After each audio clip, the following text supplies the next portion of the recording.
Muy bien, vamos a darle inicio ya a esta conversación mientras se van sumando las otras personas, pero en aras del tiempo para respetar el tiempo de todos y todas.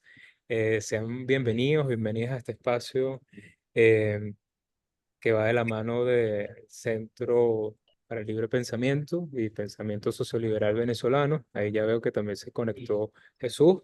Si quieres activar tu cámara y también saludar, adelante. Y bueno, bienvenidos, bienvenidas nuevamente. Gracias por su tiempo, por su disposición.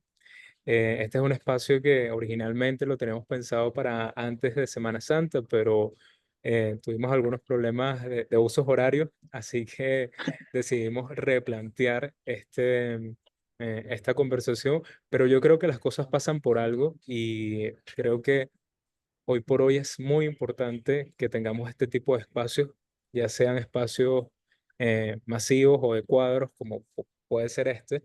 eh, Justamente por cosas que hemos visto estas últimas semanas, no solo a nivel de la geopolítica global, que a veces hablar de Estados Unidos o de China, que son los dos grandes protagonistas actualmente, puede parecer un poco lejano, sino también hablar de lo más cercano, de cómo nos está tocando todas estas narrativas populistas. Inclusive hasta ayer. em, Estábamos viendo eso, al menos para las personas que me están escuchando desde Venezuela. Ayer en Chile, bueno, hubo una presentación de un escritor, ideólogo, se llama Axel Kaiser, y wow, muy fuerte, porque la exposición era de cómo vincular el origen común que podían tener el marxismo, el comunismo, el nazismo, y bueno, más allá de como que de las razones históricas y todo lo que nosotros podemos conversar al respecto, cito esto porque es un ejemplo de lo que estamos viviendo. Estamos viendo desafíos donde hay narrativas que se están tratando de instalar, que no solo están tratando de validar un punto de vista, sino también están tratando de validar o de reivindicar formas de gobierno, formas de tratar a la sociedad que creíamos que se habían superado y lamentablemente no es así. Eh, Dicho esto, creo que hoy se vuelve muy necesario y urgente que tengamos estos espacios y sobre todo que exista este intercambio que a mí me parece buenísimo que se pueda dar entre aquellas personas que están pensando estos temas desde Venezuela y también de aquellas personas, de aquellos jóvenes, como es el caso de Luz de la Fuente, que está militando, en este caso en el Partido Liberal de Chile, un partido que ha sido muy consecuente en la línea de los derechos humanos, pero también a nivel ideológico de cómo pensar un liberalismo mucho más abierto, mucho más progresista, si se puede decir así, y mm, creo que nos invita también a reflexionar en la región sobre cómo poder socializar mucho de lo que va pasando en Chile con este partido. Yo me quedo hasta acá. Jesús, si quieres dar algunas palabras, adelante. Y buenas tardes. Bueno, gracias Carlos, gracias Luis y a las personas que están aquí acompañándonos. Bueno, pues no me queda decir mucho más después de esa introducción de Carlos. Ojalá que podamos, esta conversación sirva también un poco para explorar eh, pues nuevas oportunidades para que en la región, y no solamente en nuestros países, en Chile, en Venezuela, eh, sigamos hablando de estos temas que ya lo decíamos antes, eh, no son a veces urgentes o no parecen a veces urgentes, pero sí que son muy importantes y necesarios. Así que bueno, vamos a comenzar de una vez con la conversación. Y bueno, gracias Luis y Carlos nuevamente y a todos los que están acá acompañándonos. Perfecto. Bueno, Luis, para iniciar, me gustaría si brevemente te puedes presentar, que nos cuentes un poco desde qué parte de Chile nos hablas, quién eres, cuántos años tienes, como para darle un marco a las personas que nos están escuchando e iniciamos la conversación. Bueno, en primer lugar saludar a Jesús y a Carlos nuevamente. Como dice Carlos, y comparto la mayoría de sus palabras, es súper necesario y urgente poder juntarnos a hablar de estos temas, poder esparcirlos a la ciudadanía. Y para darle introducción a mi biografía, bueno, mi nombre es Luis de la Fuente, como ya han dicho. Les hablo desde Santiago de Chile, específicamente en la comuna de Puente Alto. Milito en el Partido Liberal ya en un mes, sí, exactamente un mes, cumplo 2 años militando en el Partido Liberal. Como saben algunas personas, yo he compartido mi lado político más íntimo. La verdad es que yo empecé conociendo en primer lugar el Partido Comunista, era ahí donde me sentía o era simpatizante, más bien nunca milité. Pero al ir adentrándome en la política, ir leyendo, si bien me sentía aún perteneciente a la izquierda, no conocía el espectro de los partidos políticos de Chile. Estoy hablando desde los inicios. En Chile existen más de 20 partidos políticos. Por lo tanto, entiendo que de repente desde el extranjero se entienda a la izquierda en un par de partidos, pero en Chile a lo menos hay 8 partidos de izquierda, desde el centro izquierda y la izquierda. Yo milito en el Partido Liberal, que pertenece a la socialdemocracia, en donde se adjuntan 4 partidos políticos, que viene siendo el Partido Liberal, el Partido por la Democracia, el Partido Socialista y el Partido Radical. Si bien nosotros bajamos nuestra candidatura a la presidencia de nuestros candidatos, nos adherimos a una candidata que pertenece a la socialdemocracia y es nuestro partido más cercano ideológicamente hablando. Y es en ese sentido que he abarcado mi carrera política. El año pasado fui candidato a concejal, he participado en distintas ONGs, he estado coordinando algunos programas sociales. En alguno de esos tuve el honor de conocer a Carlos, recuerdo que trataba de migración, ahí Carlos me confirma si era sobre eso, en la Universidad Alberto Hurtado, así que feliz de estar acá, feliz de debatir, feliz de poder hallar encuentros a los desafíos populistas que estamos enfrentando no solamente en nuestro país, sino que a nivel mundial. Buenísimo, Luis, gracias por esa introducción. Y bueno, para empezar, una de las cosas que yo creo que vale la pena preguntarte es cómo desde tu visión como joven, eh, ¿qué, qué te llevó a decidirte por un partido como el Partido Liberal de Chile?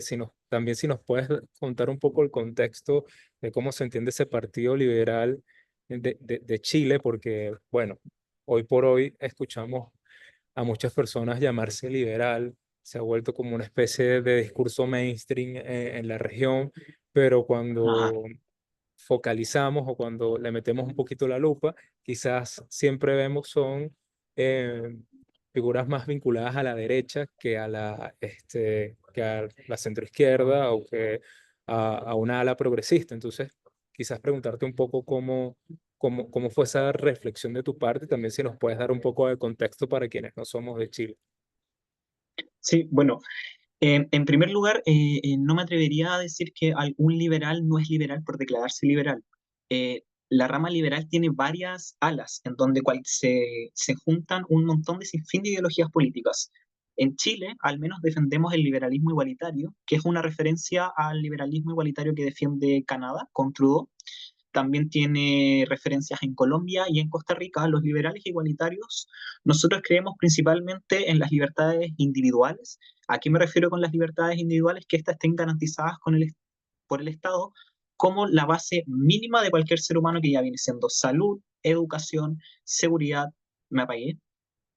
Ah, no, fue el computador, perdón. No, no, vemos. Y Sí, y bueno, defendiendo las libertades individuales en nuestra primera base, también, bueno, creemos en un Estado amplio que pueda subyacer todas las necesidades de la población, pero principalmente las mencionadas en primer lugar. Y también hay otra área del liberalismo que es el liberalismo más clásico, más clásico, un poco más conservador.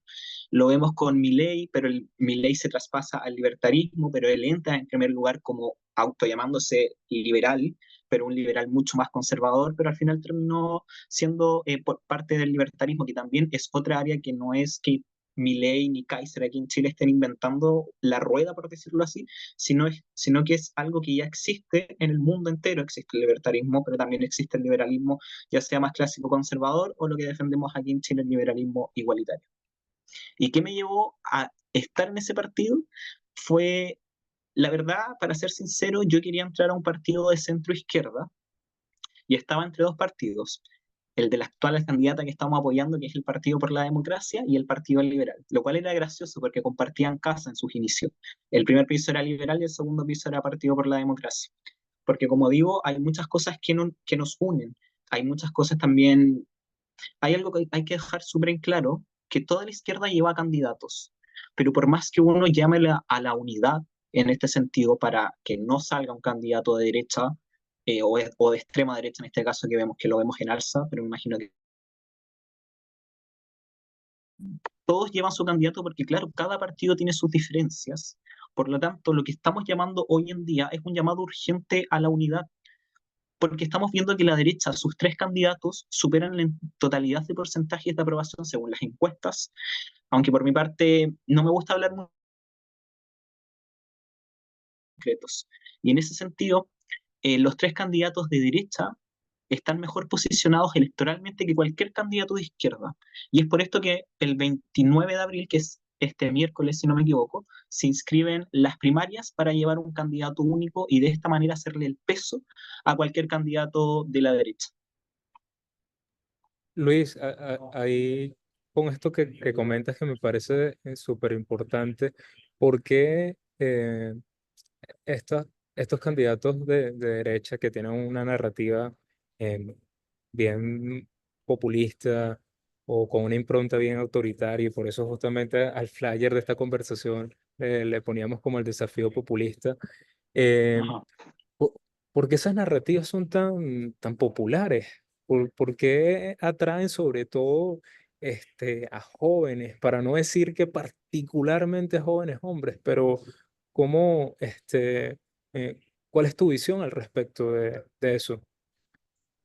Sí, mira, buenísima pregunta. Y yo a esa respuesta le tengo dos títulos súper importantes, que uno es la ignorancia cívica y el otro es el miedo.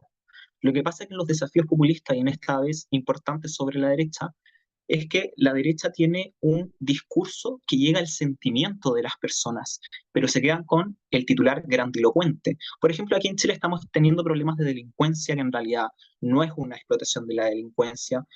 Si vemos los datos concretos, si bien han habido alzas, no nos encontramos en una crisis como dice la derecha, no nos encontramos que no podemos salir a la calle como dice la derecha, y muchas de estos discursos también los sostiene la televisión, porque la televisión aquí en Chile fuera por TVN, que está en un transcurso de volverse muy fuertemente del ámbito público, todos los canales que son muchos más vistos son privados. Y los privados, como tienen empresas, ¿qué es lo que quieren? Generar ingresos. ¿Y cómo generan ingresos? Con rating. Entonces, ¿a quién le dan rating? A las personas que están sonando.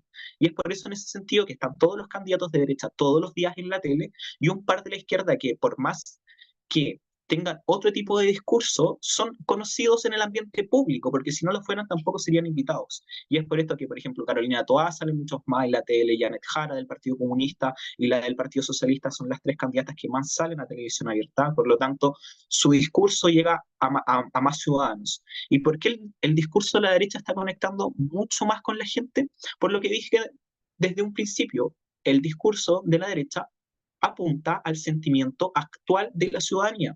Por ejemplo, según una encuesta, o sea, una prueba que realizó CADEM en el 2018 para medir el conocimiento cívico de los jóvenes, dio como resultado que un 72% de estos desconocen las vías democráticas y electorales del país. Entonces estamos hablando de un porcentaje que, bueno, del año 2018, CADEM aún no actualiza ese dato, pero tampoco es hace mucho tiempo. Estamos hablando desde en el gobierno en el entrante gobierno de Sebastián Piñera, el segundo, y ahí ya estábamos viendo una decadencia en la democracia, una decadencia en las instituciones, la gente ya desconfía de los sistemas electorales. Es por eso que el hombre o mujer que venga a decir de forma grandilocuente, voy a acabar con la delincuencia, voy a acabar con la migración, voy a construir cárceles en el desierto, y es ahí donde apunta el sentimiento de la gente, porque desde la seguridad es la base necesaria y primordial de cualquier ciudadano para desde esa base subsistir los demás derechos sociales que se deben cumplir con la ciudadanía. Y es por eso a que apunta, y es muy bueno lo que tú dices al final en cuanto a por qué los jóvenes se están viendo raptados por estas personas, porque yo así lo llamo. Casi que siento que hay que crear alguna congregación que vaya en búsqueda de estos jóvenes casi como para salvarlos de ese lugar. ¿Por qué lo digo? Porque la historia está escrita para los jóvenes como para mí también.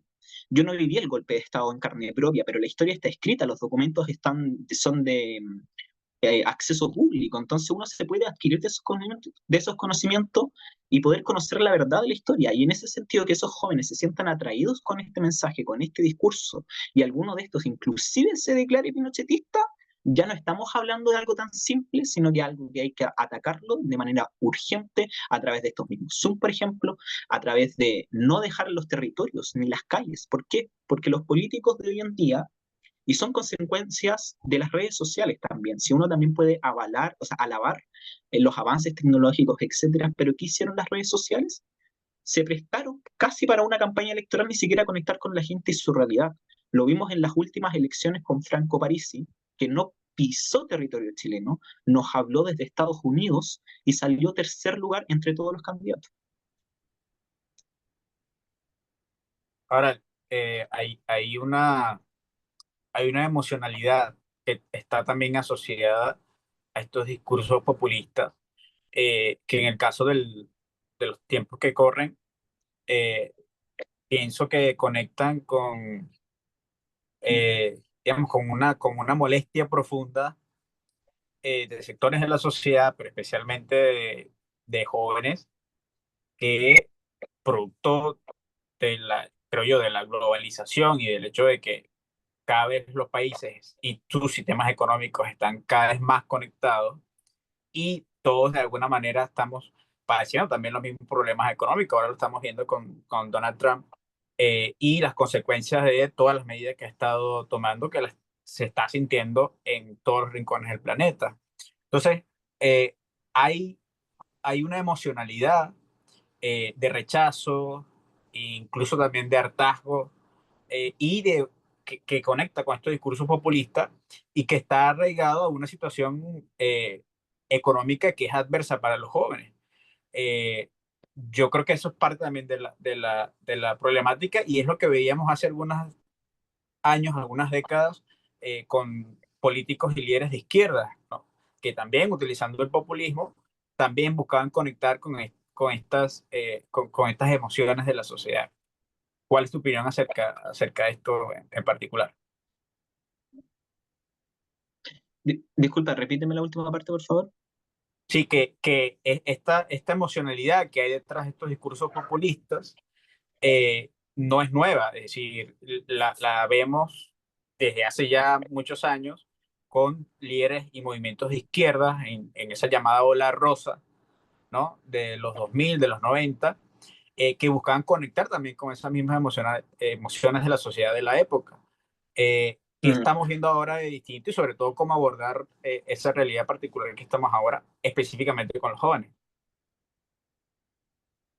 Sí, claro, mira, yo creo que hay que entender el contexto de cuando el populismo, yo no lo llamaría así, lo llamaría entre comillas, por supuesto, cada uno puede hablar desde la realidad de su territorio y sus líderes electorales, como han actuado en el transcurso de la historia para con la ciudadanía, ¿no es verdad? Y en ese entonces, bueno, en Chile se recuperó la democracia en el año 88, a través de un plebiscito del sí y el no. Ahí entró, bueno, la exconcertación al gobernar nuestro país, y así se mantuvo hasta el primer gobierno de Michelle Bachelet, en el 2006. Se acabó. Entonces ahí fue por primera vez en Chile que regresó la derecha a gobernar nuestro país, que fue con Sebastián Piñera, que incluso ganó por segunda vez y ha sido el único candidato de derecha desde la vuelta de la democracia que ha gobernado nuestro país. Y en ese sentido, los discursos populistas, claro que no tienen espectro político, eso es verdad, yo creo que nadie lo puede negar. Es de izquierda, de derecha, de centro, cualquier persona a través de toda la historia ha usado el discurso populista. Pero, como dice Jesús, ¿cómo nos sentamos con los jóvenes a enfrentar o a afrontar los desafíos populistas que nos depara la historia de nuestro país y los momentos actuales, por supuesto? Y es ahí donde la información, la educación son súper importantes y sobre todo el uso de las redes sociales y el uso de la televisión abierta, porque si lo único que vamos a consumir dentro del colegio, dentro de la universidad, porque aparte de nuestros estudios, también tenemos nuestros momentos de relajo, en donde agarramos el celular y vemos lo primero que nos entra. En Twitter, ¿quién es dueño de Twitter? Eso hay que tenerlo súper claro. Todo red social tiene su dueño y todo dueño quiere crecer y todo dueño para crecer tiene que fomentar economía y esa economía se entra a través del rating, a través de las vistas, a través de los me gusta. Y cuando en ese sentido las redes sociales se han conformado en un arma política, porque recordemos cómo llegó Trump al poder, recordemos esos Twitter, recordemos todo lo que se logró a través de las redes sociales para opacar a su contrincante Harris. Entonces eso ya, yo creo que transciende un poco de la educación cívica que se puede dar de manera formal, se puede dar de manera presencial. Yo creo que nosotros nos deberíamos sentar para encontrar la respuesta, porque nosotros por más que estemos en contra de las redes sociales, más que eso no podemos hacer. ¿Las podemos dejar de usar? No, todo el mundo trabaja. ¿Nos podemos comunicar a través de ellas? Sí, por lo tanto, el dejar de usarlas yo creo que pasa ya a otro plano, en vez de que te creas o tengas mucho dinero y te puedas escapar al bosque sin red social alguna, perfecto, dame ese dinero porque a mí me encantaría, pero en ese sentido, yo creo que la respuesta que tenemos que encontrar es cómo abordamos a la juventud, cómo entramos en su educación cívica, porque aquí yo en Chile recuerdo, yo que me formé en la educación pública, yo jamás no recuerdo haber tenido tener algún ramo de educación cívica, el cómo votar ni siquiera me lo enseñaron, el por qué tengo que votar. Yo creo que es ahí donde tenemos que atacar. El fondo del problema es el programa educacional que se incide en la educación pública aquí en Chile y quizá en todos los países también de América Latina. Luis, en esa línea, y ya luego de esta pregunta leemos los comentarios, ya tenemos algunas preguntas, pero si Mm, tienen más, por favor, vayan dejándolas en el chat. Eh, Tú has hablado mucho de la perspectiva histórica y a mí me parece fundamental y lo conecto quizás también un poco con la historia de Venezuela, donde, di- vamos a decirlo, generaciones anteriores, así como quizás la generación anterior a la tuya o un par de generaciones anterior a la tuya fueron los que vivieron parte de la dictadura, pero también esta transición hacia la democracia. Un par de generaciones en Venezuela hacia atrás también son aquellas personas que vivieron la época democrática de Venezuela, pero que a su vez también vivieron el declive de la misma antes de que iniciara el chavismo como periodo. Entonces, ajá. en ese sentido, hay un diálogo intergeneracional. ¿Tú dirías que eso también hace falta o que más bien se Mm, subestima? Es como no quiero aprender de lo que le pasó a estos señores, a estas señoras, porque gracias a ellos tenemos la situación que tenemos actualmente y por lo tanto hay que empezar de cero, así sea que esté cuestionando la evidencia empírica que demuestra los errores, pero también los aciertos que pudieron tener. No sé, quería como profundizar en aquello porque me parece que es importante esa visión que nos puedas compartir desde Chile. sí, mira, en lo que tú apuntas es tan certero, Carlos, ¿por qué te lo comento? Porque cuando la historia trasciende de generación en generación, tú de alguna manera también estás adoctrinando. ¿Por qué te lo digo? Porque las personas jóvenes como yo, que tienen una situación mucho más acomodada y viven en las comunas más acomodadas de nuestra región, tienen padres que son pinochetistas, pero el relato que de los padres que pasa al hijo es para que el hijo casi se convierta en pinochetista. Entonces eso explica directamente a los jóvenes que hoy en día que reivindican el golpe de Estado, cuando ni siquiera lo vivieron. Y en ese sentido, porque yo creo que no está bien que la historia se traspase intergeneracionalmente, que no se confunda que creo que no está bien, sino que eso siempre tiene que ir acompañado con que de ti mismo nazca el interés de leer la historia, de conocerla, de debatirla inclusive con tus pares, con tus padres, con tus bisabuelos, porque, bueno, a mí el golpe de Estado me afecta directamente porque mis bisabuelos fueron detenidos políticos en ese tiempo. Gracias a Dios se pudieron escapar y hoy en día, bueno, pudieron contar su historia, pero yo creo que cuando uno traspasa la historia intergeneracionalmente, hay que hacerla con mucho cuidado en el sentido de nunca apuntar directamente a lo que estuvo bien y a lo que estuvo bueno, porque aquí en Chile estoy seguro que existen muchas personas que avalan el pinochetismo y hoy en día no hay ningún pudor por parte de la derecha, no hay ningún militante ni partido político de centro derecha y derecha en este país, en Chile, que reivindique, o sea, que, que, que encuentre que el golpe de Estado fue un crimen, que el Pinochet era un dictador. No hay ningún del partido de derecha que tú vayas a escuchar un discurso de ese tipo hoy en día. Antiguamente daba vergüenza y como que se escondían un poco, ¿no es verdad? Hoy día vemos a Evelyn Matei, la candidata de Chile Vamos, que es de derecha, diciendo que las muertes del 73 y el 74 eran justificables, que eran inevitables, esa fue su palabra concretamente, pero la vemos hace unos años, desde la vuelta a la democracia, la derecha un poco, una derechita un poco más cobarde, que se escondía un poco en el discurso, pero hoy en día, donde el discurso populista, el desafío populista y el odio y todo lo que está surgiendo en Chile, y volvieron todos los sectores políticos de derecha a decir fuertemente de que son pinochetistas. Entonces, hay que tener mucho cuidado en cómo se comparte la historia. Como te digo, Carlos, en un principio la historia está escrita, los documentos son de acceso público, conocer la historia y cómo se desenvolvió el golpe de Estado. eh, También es interesante poder pasarlo en una clase de historia, por ejemplo, en el colegio, poder que no sea contada de una forma ideológica. Es eso a lo que voy, que no se invada la ideología y tus intereses personales en cómo tú compartes la historia, sobre todo con personas que no vivimos el golpe de Estado. Y en ese sentido yo creo que de todas maneras hay algo primordial de la juventud. De todas maneras la juventud que se interesa en política es entender, pero de forma base, que la democracia no se detiene, no se para y no se destruye en ningún momento. O sea, hay muchas vías democráticas, inclusive. De hecho, la Constitución chilena le permite a los diputados poner una acusación constitucional en contra del presidente para destituirlo, que no es lo mismo que un golpe de Estado, porque estás usando una vía democrática que te permite la Constitución de Chile y simplemente la estaba utilizando porque encuentra que están las razones necesarias. Eso se dio con Piñera en dos ocasiones, a través del estallido social cuando estuvo aquí en Chile, no se llevó a cabo. Pero yo creo que es eso, Carlos. Me quedo con que la democracia no se para en ningún momento y si ya tú no entiendes eso, yo creo que de ahí hay que abordarlo ya sinceramente de otra manera, porque sabemos que aquí el Partido Comunista de Chile apoya a Maduro, apoya a Cuba, y hace poco salió un comunicado de que apoyan a Lenin. Entonces, cuando un partido comparte estas bases pseudo-democráticas, entre comillas, porque para mí las tres son dictaduras y fueron genocidas en muchos momentos y se arrasaron contra los derechos humanos, entonces ahí ya estamos hablando de otro tema.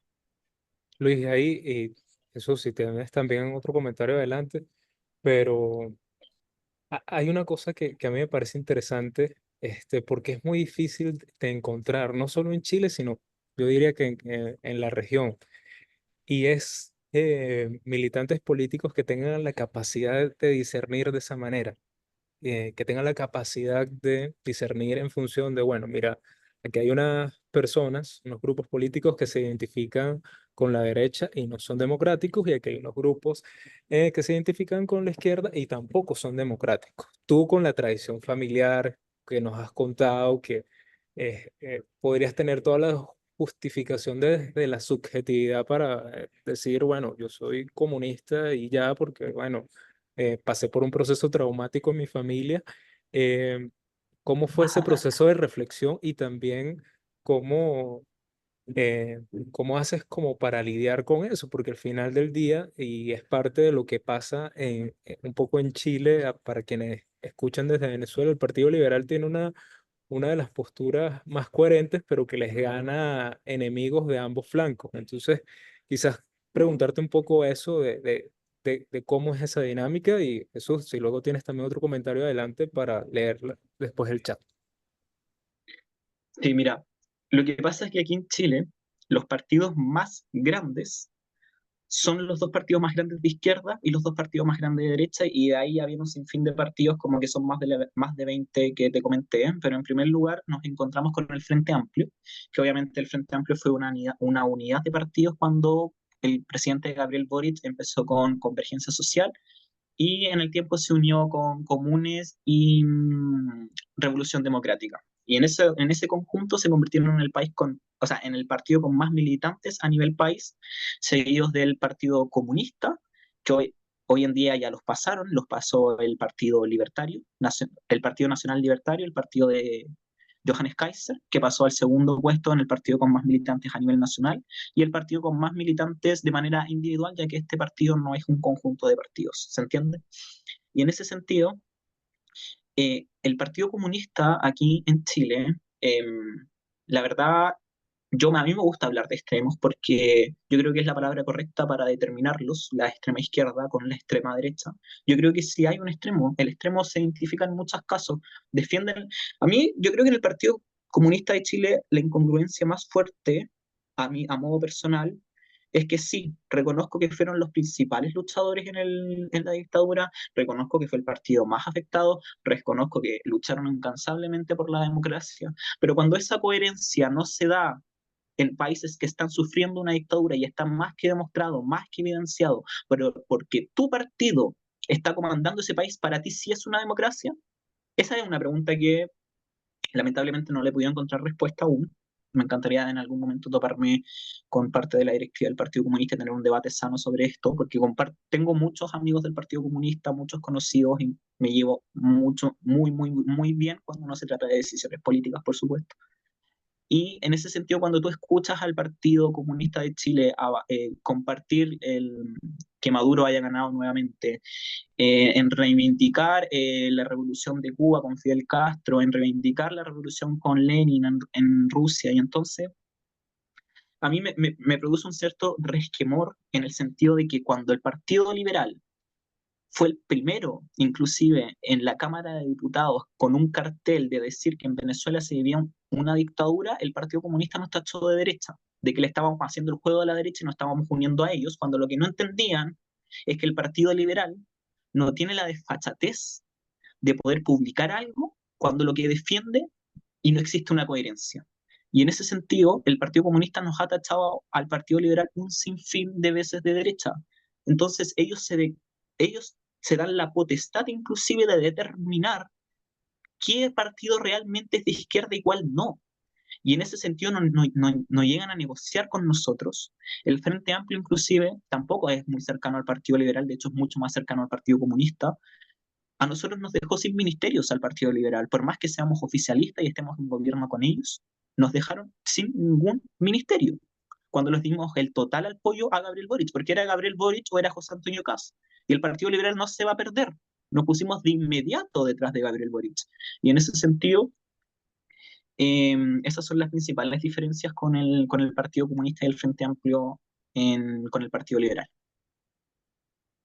Ahora, esto que estabas comentando, Luis, eh, tiene que ver mucho con esta facilidad que tienen los extremos de izquierdas y derechas de poder coordinarse eh, y, bueno, en definitiva, hacerle daño a la democracia, ¿no? En los países donde no hay, pues profundizar eso, y en los países donde hay democracia, como en Chile, de alguna manera ir, eh, eh, digamos, minando las bases de la democracia y en última instancia lo que se tiene en este escenario en que hay en Chile, donde hay unas opciones presidenciales eh, que puede poner en riesgo la democracia, ¿no? Como estas opciones de derecha. Es justamente, yo creo que es como el fin de este proceso, donde unos y otros minan constantemente las bases de la democracia y llega un momento en el cual, como está Chile ahora,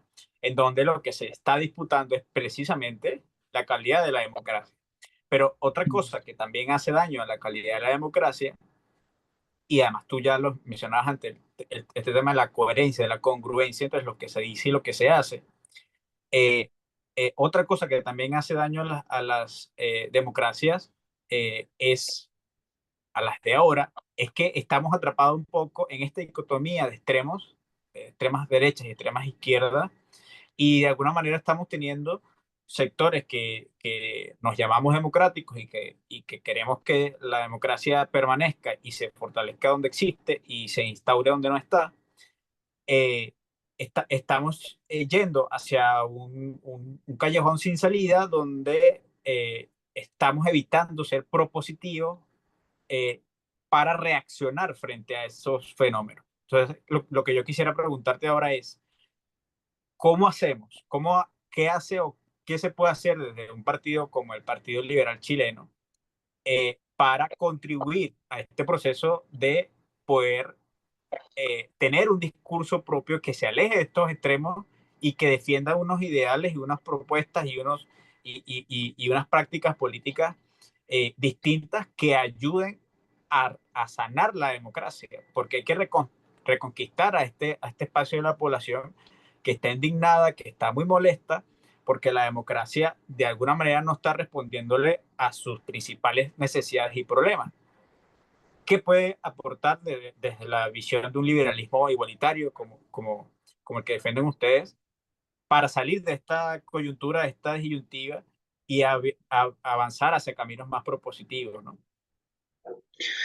Sí, Jesús, buenísima la pregunta y respondiendo esto me gustaría empezar con las preguntas de los comentarios que he visto. Y bueno, respondiendo a tu pregunta, yo creo que el Partido Liberal es de una coherencia, para mí, una de de las coherencias más grandes del espectro político. De hecho, el Partido Liberal es el único partido de todos los existentes sin ningún caso de corrupción. De hecho, nuestra mayoría de los militantes que llegan al partido llegan con ese discurso de que saben que nuestro partido aún no está manchado. ¿Por qué? Porque tenemos una rigurosidad tan grande con la entrada de militantes, porque si nos comportáramos como otros partidos más grandes, de hacer una firma por CERVEL y el militante ya entra, sin saber qué casos tiene. Nosotros tenemos muchos casos, como si pueden trabajar con menores, si tienen deudas alimenticias inclusive, y un sinfín de otros documentos para que el militante que llega a nuestro partido no solamente esté convencido de militar, no solamente que sea un compañero de nuestra ideología y tengamos las mismas luchas, sino que seamos un partido limpio, sin corrupción, con las manos limpias y ser coherentes adelante de la ciudadanía, y que estamos empezando con la Juventud Liberal de Chile. Por si no saben, el Partido Liberal de Chile se fundó el año 2010 y se rectificó y fue legal en el año 2013.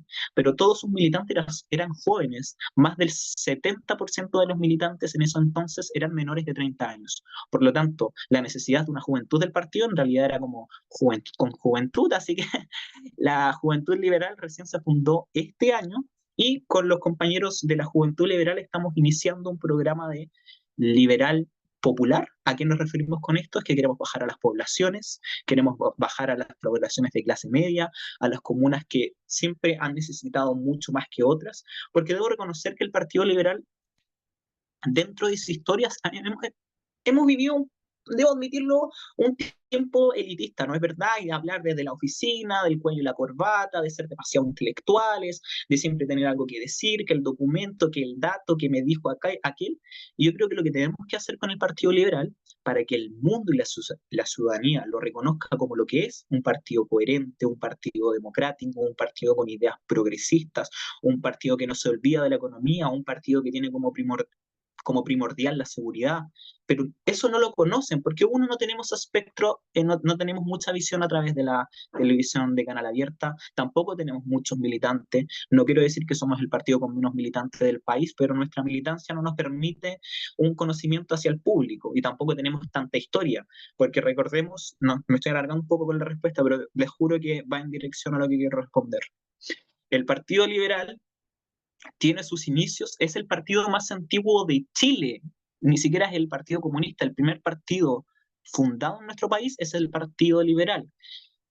El error que se cometió para que nosotros no fuéramos destituidos es porque nuestros inicios fueron a través de la revolución, que nosotros creíamos que la religión no tenía que ir de la mano con el Estado.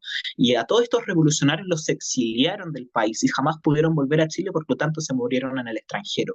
Y el liberalismo que se siguió en Chile fue un liberalismo más clásico, mucho más conservador, en donde gracias a este liberalismo clásico y conservador, hoy en día nacieron, por ejemplo, el partido Evópoli, que es de centro derecha, y Chile Vamos también es de una rama liberal mucho más conservadora.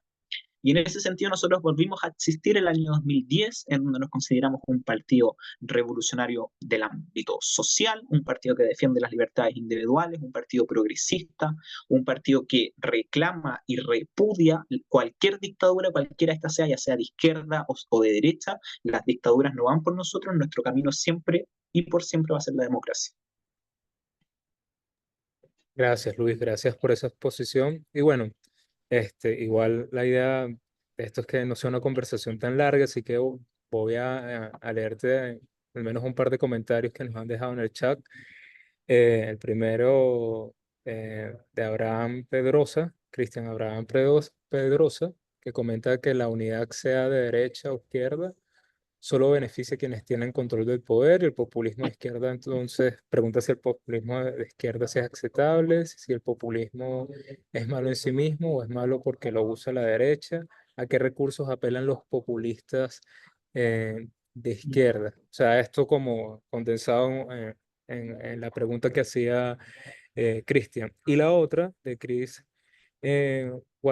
Guajardo es la siguiente. En caso de que Kaiser fuese electo, ¿cuáles serían los escenarios políticos e instituciones plausibles bajo un gobierno influido por el paleoliberalismo que él profesa? ¿Y en qué medida se asemeja o difiere este enfoque del aplicado por Javier Milei en Argentina?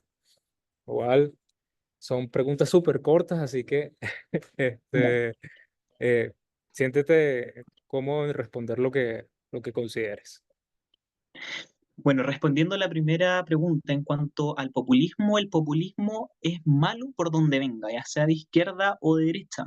Pero ¿por qué el populismo, al menos de manera personal, yo lo radico más en la derecha? Porque para mí el populismo, partamos, ¿qué es el populismo? Es casi como, no sé, una pregunta súper simple. Luis, ¿cómo arreglarías la seguridad? Si yo me baso en el populismo y en el sentimiento de la gente, ¿cuál va a ser mi respuesta si estoy en un debate?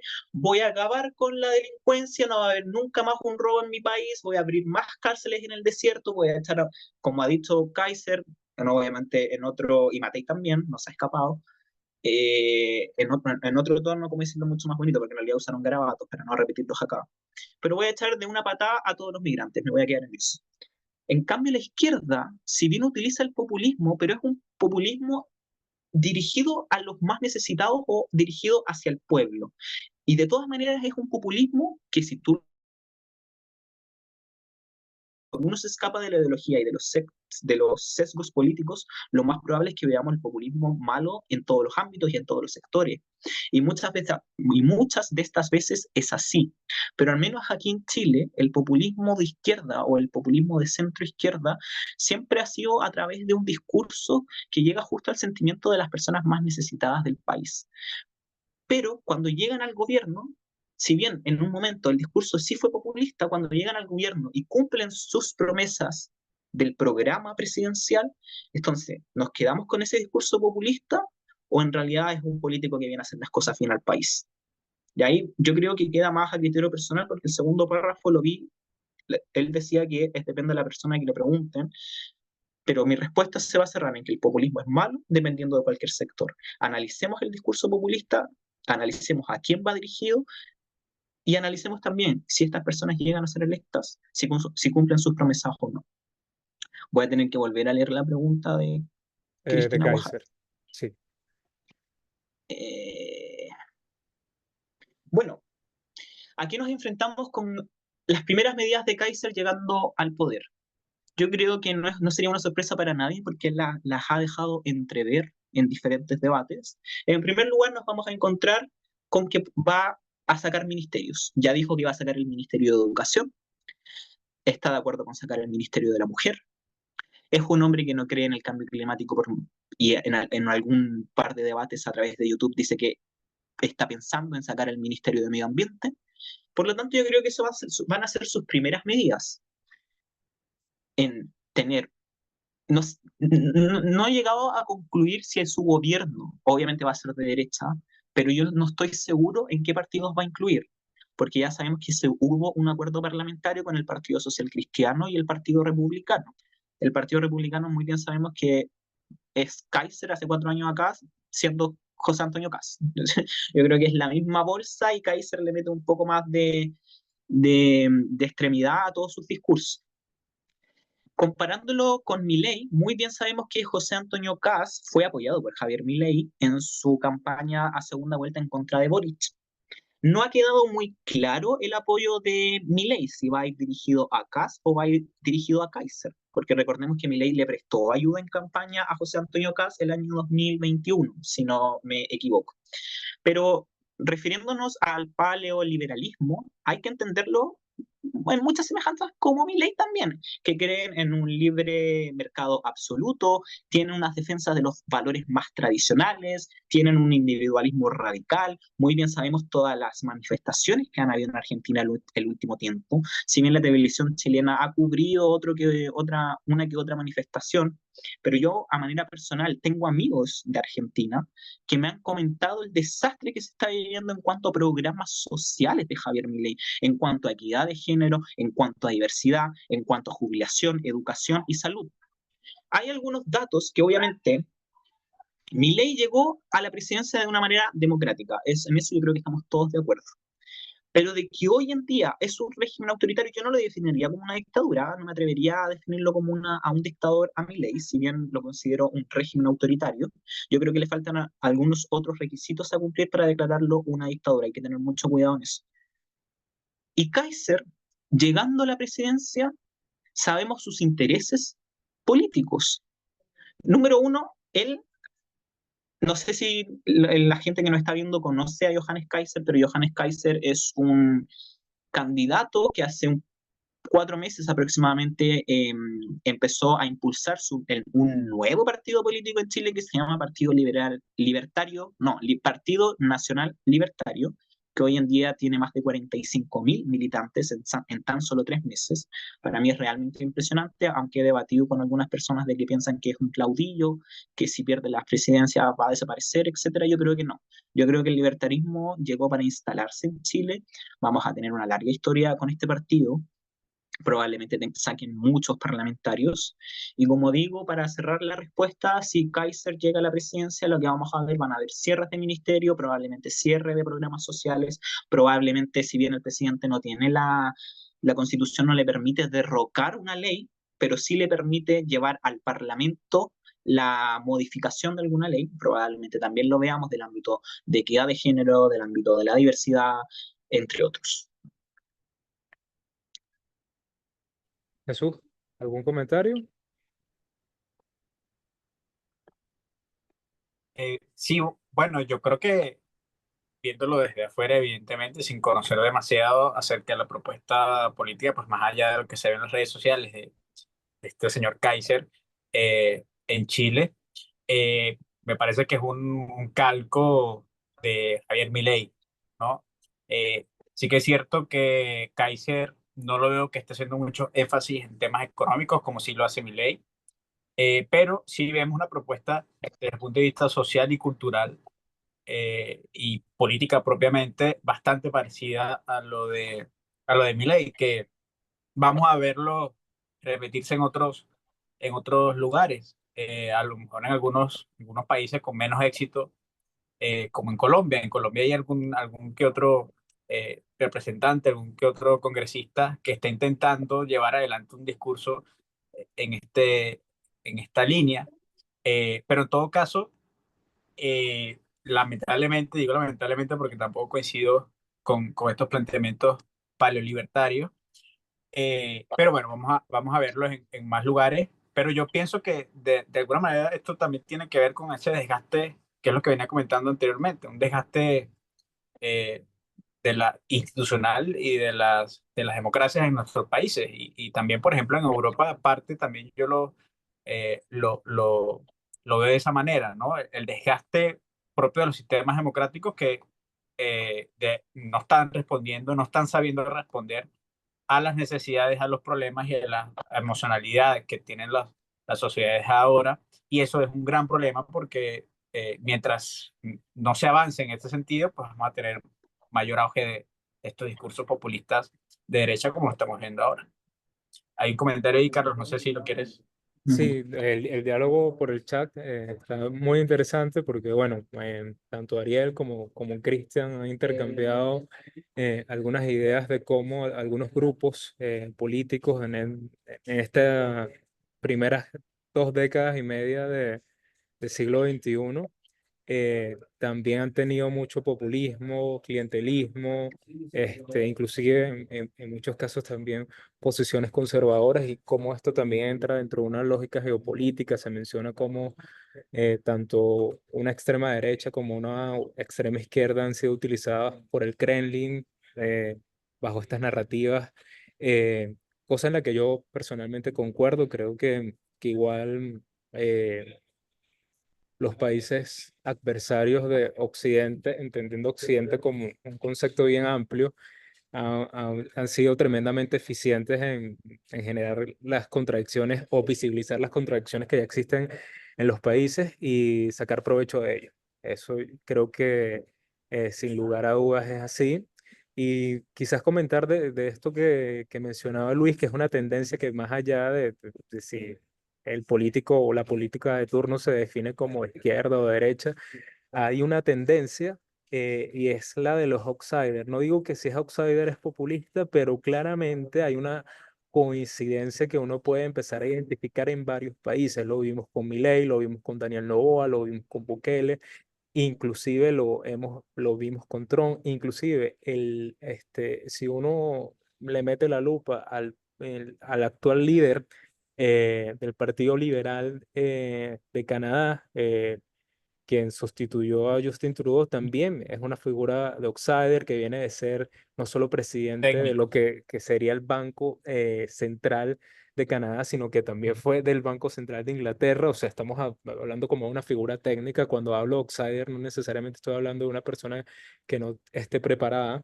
claro. Eh, pero claramente estamos viendo esas tendencias. Entonces, quizás ya para ir cerrando, Luis, y la Ujú. invitación es a que igual vamos a seguir teniendo estos espacios y gracias por este intercambio que hemos tenido en el chat. Entendiendo esto, Luis, que quizás hay una pregunta obvia, pero que no deja de llamar la atención y es, sabiendo el panorama actual, sabiendo que mira, de repente hay líderes con unas narrativas populistas y de la noche a la mañana construyen un partido que no sabemos cuánta vida vaya a tener, pero que le sirve para irrumpir en unas elecciones presidenciales. Oye, ¿por qué como joven militar en un partido político? ¿Por qué todavía creer en este sistema que a veces puede resultar o poco atractivo o muy frustrante? Sobre todo cuando vemos este tipo de figuras con muchos apellidos, con muchos nombres, que algunos pueden ser más simpáticos, otros menos simpáticos, pero que claramente atraen una audiencia y quienes quizás no empatizan con esas figuras. Normalmente son personas que están preparadas políticamente, como pueden ser o sensibilizadas políticamente, como pueden ser parte de las personas que estamos aquí conectadas, pero que bueno, lamentablemente no es la mayoría. Y en Venezuela tú no vas a llegar a un barrio, ni en Chile tú vas a llegar a una población y vas a decir, no votes por esta persona porque está queriendo generar una democracia deficiente o un sistema autoritario competitivo, para hablar aquí de cosas como técnicas. Entonces, quizás hacerte esta última pregunta, Luis, ¿cómo mantienes esa militancia y quizás una reflexión para aquellos jóvenes que te pueden escuchar? Sí, bueno, interesante pregunta, Carlos, y yo creo que para responder debiera empezar hablando desde mi juventud y también parte de mi crianza, ¿no es verdad? Porque mis padres a lo mejor no obtuvieron la educación que yo he adquirido hasta el día de hoy, pero sí algo me inculcaron y siempre tuve muy claro que siempre había que ayudar al de al lado. No, no estoy hablando desde la religión, porque mis padres no son, ambos no son creyentes, pero estoy hablando del ayudar desde la necesidad, que si te falta algo y yo veo lo que tengo, y en realidad sí te puedo dar un cuarto, mis padres no lo dudaban. Entonces yo siempre tuve esa visión. Yo creo que yo y mi hermano lo hemos debatido, yo creo que tenemos la misma visión. Pero ¿en qué momento llego a la política? Llego a la política cuando yo entro a la universidad, el año 2019. Y mi rector de la universidad fue ministro del primer gobierno de Piñera. Y esa fue mi primera conversación que yo recuerdo del ámbito político. Si bien, bueno, estuvimos debatiendo harto rato, yo tampoco pude sostener argumentos con mucha decisión, ya que debo admitir que estaba recién comenzando, mi ignorancia en algunos temas era demasiado notable, pero aún tenía el interés de poder seguir forjándome. Y en ese sentido, cuando tú te das cuenta que la política está involucrada en todo, desde que te levantas hasta que te acuestas, todo lo que tú te rodea, todo lo que tú tienes comprado, todo hasta donde tú caminas, hasta el centro de salud, hasta el supermercado que tú vas, todo fue política. Y en ese sentido yo creo que desde ahí nació mi interés. Desde la juventud yo creo que todos los jóvenes deberíamos tener como mínimo el interés de saber de qué manera se resuelven las cosas para que el bien común y el bienestar rodee tu comunidad y entender que todo es la base desde la política. Y no estoy hablando de incidir en política, en tener un cargo, en ser concejal, en ser diputado, en ser alcalde, ministro, presidente. Yo creo que el ciudadano tiene la obligación de informarse sobre el futuro de su país. Yo creo que desde ahí parte. Pero desde que esa obligación no está garantizada con el Estado, la información no entra, es muy difícil atraer la juventud a la política. Yo generalmente empecé a la política como a los 20 años. Desde ese entonces tengo 25, que lo acabo de cumplir hace más o menos 3 semanas. Desde los 25 años siempre me he sentado en mesas políticas donde el que me sigue tiene más de 45 o más de 50 años.